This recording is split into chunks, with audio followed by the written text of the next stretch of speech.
Welcome to the Jamodi podcast, where we interview coaches and leaders to find out not just what they do, but how they do what they do.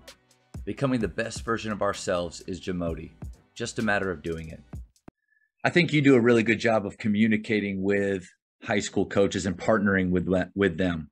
And because of that, I guarantee you have a great relationship with those high schools and their players and high school coaches and their players.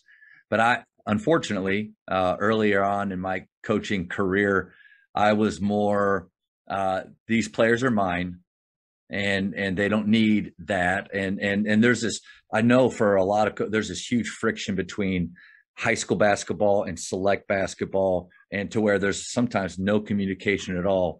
What advice can you give for high school coaches on ways to approach or ways to make that relationship better?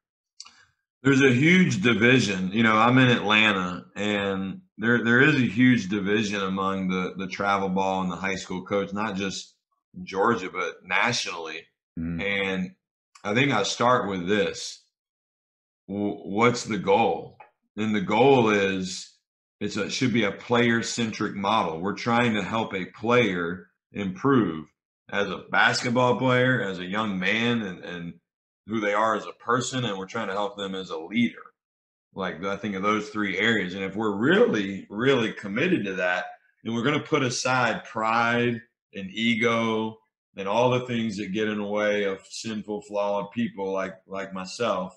And we're going to elevate the player to help them. And so it should be like a triangle where the player's at the top, high school coach is here, and the travel ball coach is here, and we're trying to get there. So I think for high school coaches, if the travel ball coach doesn't bridge the gap, the high school coach should.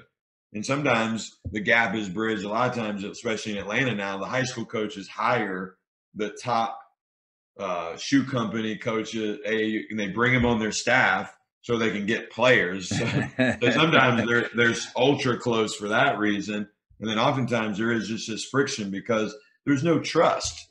There's no trust because there's no communication. And quite frankly, sometimes a travel ball coach is undermining or undercutting the high school coach. They're bad-mouthing them.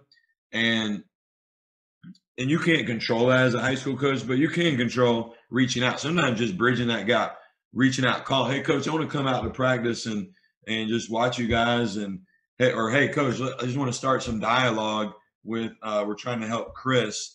And hey, here's some things that he did really well this season. Here's some things that I think he needs to work on. What have you seen? Or hey, do you think these things can be improved on in your program? So it's like those should be conversations that we have. But I think it's a two-way street, and it takes both people. And sometimes the high school coach may reach out and not get any reciprocation. We'll keep reaching out. Yeah. Don't get your feelings hurt, and we got to keep bridging that gap.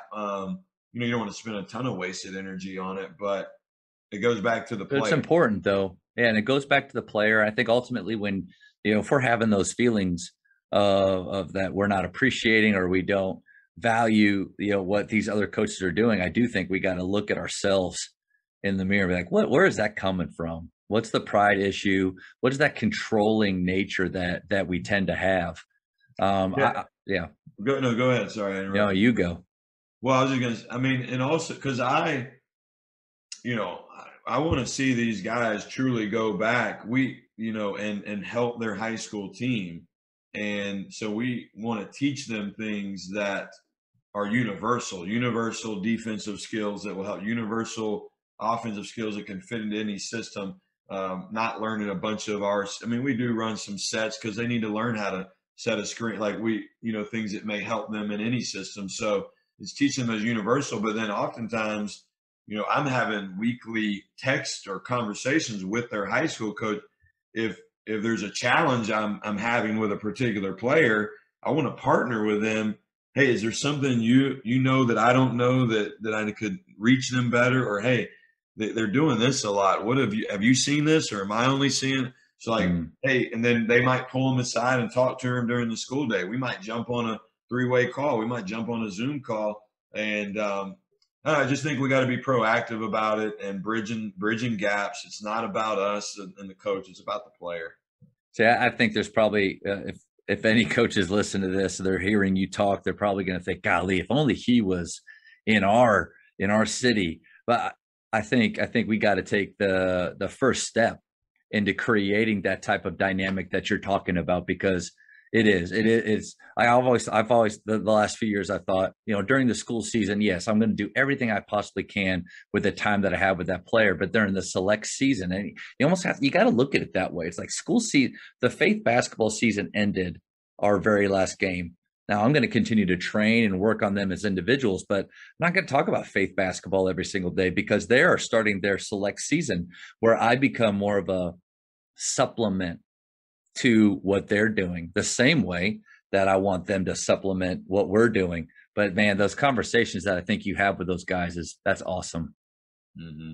Yeah, we are very fortunate, because we have a lot of high school coaches' kids in our program too, which is awesome, and even college coaches' kids. So just really enjoy it, and it makes it so. I think club coaches that are listening too, you partner well with them, and coaches, not always, but a lot of coaches' kids are they love the game. They're willing to put in the work. They're coachable. Again, not always, but most of the time. So it's good to partner.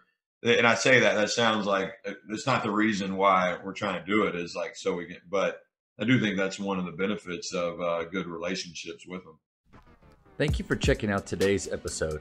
Please take a moment to subscribe to this podcast, share it with your fellow coaches, and find us on social media for what's coming up next on the Jamodi podcast. It's just a matter of doing it.